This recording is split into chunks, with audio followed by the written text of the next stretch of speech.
السلام علیکم۔ جنات کا نام سنتے ہی لوگوں کے ذہن میں کیا آتا ہے؟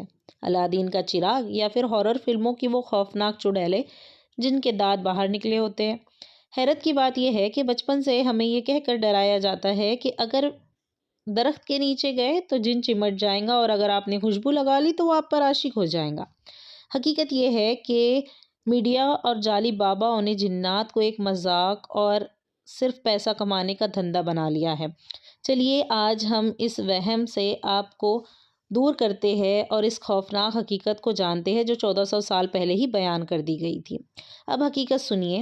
اسلام کے مطابق جنات کوئی من گھڑت کہانی نہیں، بلکہ انسان سے پہلے پیدا کی گئی ایک مخلوق ہے جنہیں اللہ تعالیٰ نے دھوئے کے بغیر یعنی آگ سے پیدا فرمایا۔ قرآن اور صحیح حدیث کی روشنی میں جنات کی 5 خطرناک قسمیں بیان کی گئی ہیں جنہیں جاننا آپ کے لیے ضروری ہے۔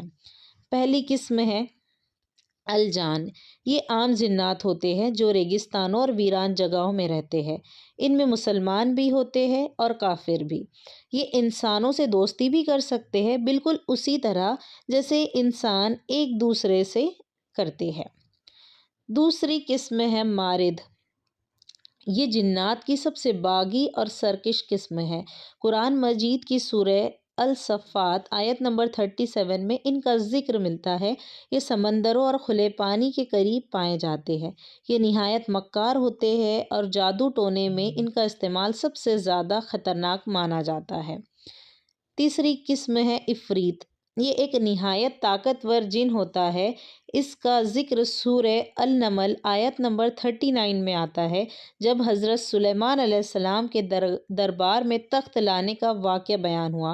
عفریت نہایت چالاک، طاقتور اور آگ سے بھرپور ہوتا ہے اور اپنے کام میں ماہر ہوتا ہے۔ چوتھی قسم ہے گائلان۔ یہ وہ بہروپی جنات ہوتے ہیں جو شکل بدلنے کی صلاحیت رکھتے ہیں۔ شیپ شفٹر بھی انہیں کہا جاتا ہے۔ ایک خاص طور پر مسافروں کو راستہ بھٹکانے کے لیے اپنا روپ بدلتے رہتے ہیں۔ حدیث میں آتا ہے جب گائلان ظاہر ہو تو اذان دیا کرو۔ پانچویں قسم ہے قارین۔ قارین ہر اس شخص کے ساتھ ہر لمحہ موجود ہوتا ہے اور عن قریب وہ ابھی ہمارے ساتھ بھی موجود ہے۔ قارین وہ ساتھی ہے جو ہر انسان کے پیدا ہوتے ہی اس کے ساتھ لگا دیا جاتا ہے۔ صحیح مسلم کی حدیث کے مطابق ہر انسان کے ساتھ ایک جن ہوتا ہے جو اسے برائی اور فتنے کی طرف اکساتا ہے، سوائے انبیاء علیہ السلام کے۔ میرے دوستو، میری پیاری بہنوں، ذرا غور کیجئے۔ اللہ نے ان طاقتور مخلوقات کو پیدا کیا مگر اشرف المخلوقات انسان کو بنایا۔ پھر بھی آج ہم جنات سے ڈرتے ہیں، مگر اس رب سے نہیں ڈرتے جس نے انہیں پیدا کیا۔